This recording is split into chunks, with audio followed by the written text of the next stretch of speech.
Well, good morning there, ladies and gentlemen. The Appalachian Trail is beautiful. Man, the birds chirping in the morning, getting a nice early start. Oh, the Appalachian Trail south. Here we go.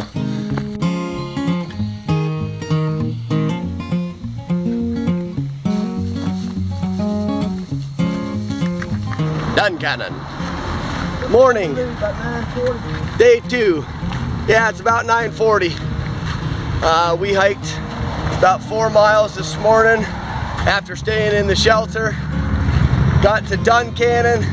We talked about grabbing a bite at the Doyle, not thinking that because we're such early risers that we're gonna get there early enough that it was gonna be closed, not open yet. But if you're coming through Duncannon, kitty corner to the Doyle is a little breakfast restaurant called Goodies, and very hiker friendly.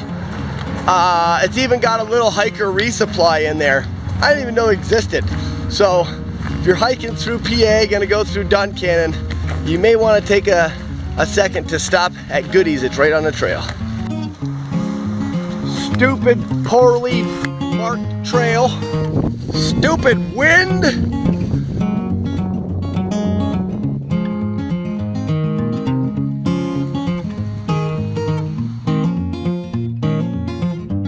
So when people say nothing but rocks in Pennsylvania, it's not 100% true.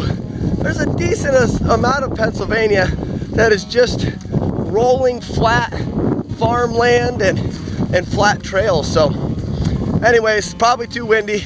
Stupid wind. Stupid dead battery dying all the time. Stupid. All right, guys, we're gonna build our wasp nest right here.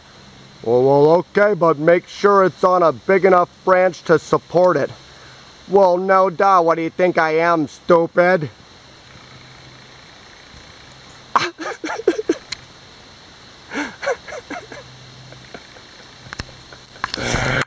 That's funny. Now I'm gonna get out of here before I get stung. All right, I gotta get going. This trail, it's so amazing walking it again because of the flood of memories that come back, and it's really hard for me now because I haven't hiked all of the trail with Sharon and shared all the memories with her. It's hard to revisit some of this stuff, and I want to go, hey Sharon, do you remember that? And she's not here, so that makes it very difficult. And then I remember about my son and stuff back home, and it makes it even harder. But the memories are still great. I just sent Sharon a message about that bridge. That bridge right there is like any number of hundreds of bridges that are the same on the Appalachian Trail, but that one right there was the first bridge, or the first place that Sharon and I ever did an elevation sensation.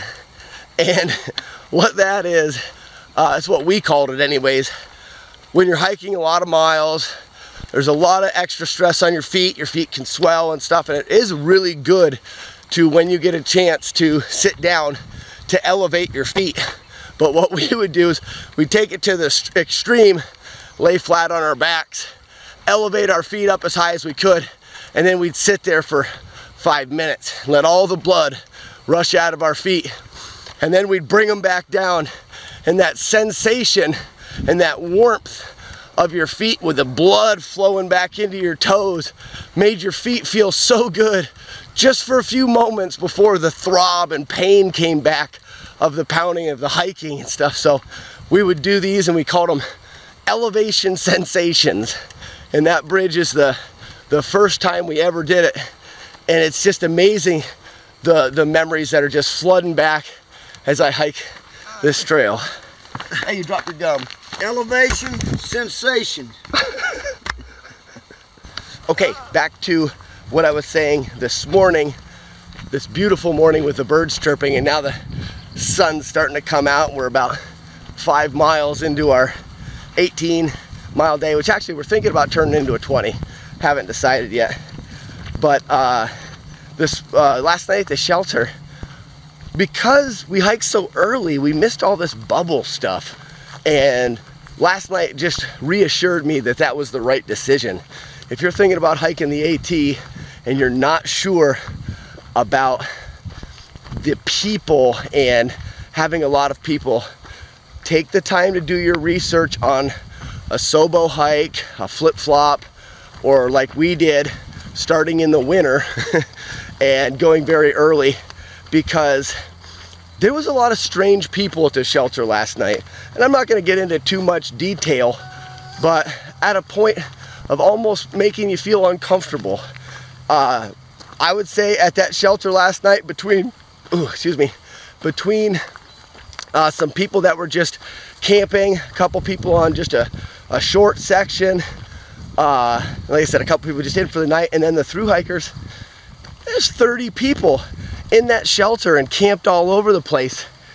And it didn't have that real, use the word cozy, feeling of just being with friends that we had, because we had such a tight-knit group of people that started so early.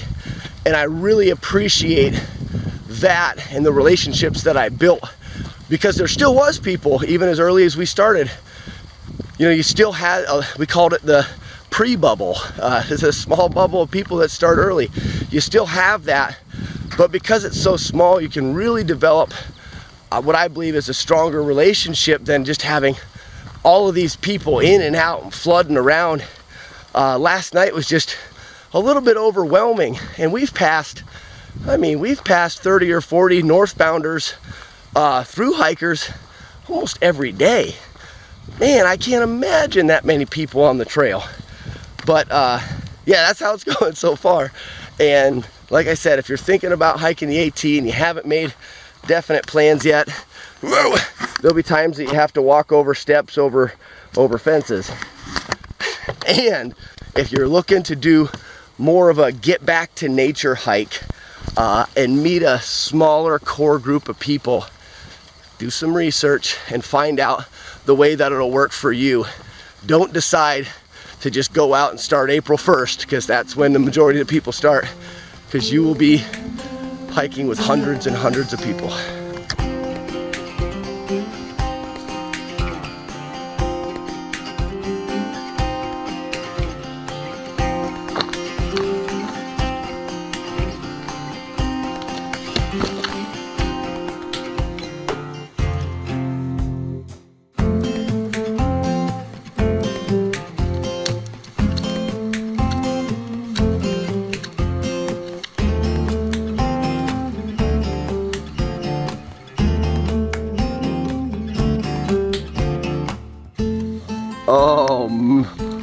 Oh, you lost a piece, Lucky. You think it's gonna be good? Yep, I do. You were right, Lucky. Roasted honey summer sausage. Yeah. Was it roasted summer sausage with honey? All right, stump me. Okay, I'm gonna stump you. Ready? Yeah, I'm ready. Now, this is just a memory test, isn't it? I haven't heard them all. Sharon's heard them all. What is another name for a sleeping skeleton? A lazy bones. I don't know if I've heard that one. That was good. Or how about this one? What is the definition of a farmer?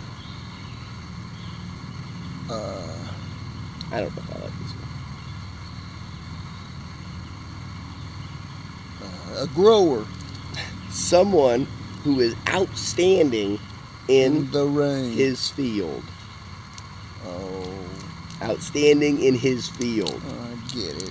Did you read your other one? No, I tore it too quick. Wait a minute, if I can get it right again. I wonder if I put that back with it, I can get it. This one doesn't make any sense. Why do Dracula's mom give him That's Dracula. Dracula's mom give him cough syrup? Dracula's vampire. You're gonna hate yourself. Yeah. You don't get this one. Dracula. What is Dracula? Blood. He drinks blood. No, that's a good try. That's not it. What else is he associated with? Not being able to see himself in the mirror. No. Girl necks. What is he often? He likes girl necks. What is he often laying in? Coffin. Oh, because he's in a coffin, or because he's been in a coffin, or he's coughing. Because he is coughing. Yeah. Absolutely. It stinks so bad. I'm sitting right beside your sock, and it's right in my nose. It smells awful. Well, all right, Laffy Taffy's done. All right. Say something intelligent. Intelligent. Girl necks. Often, He likes girl necks. I like it. I dig it. I want more of it.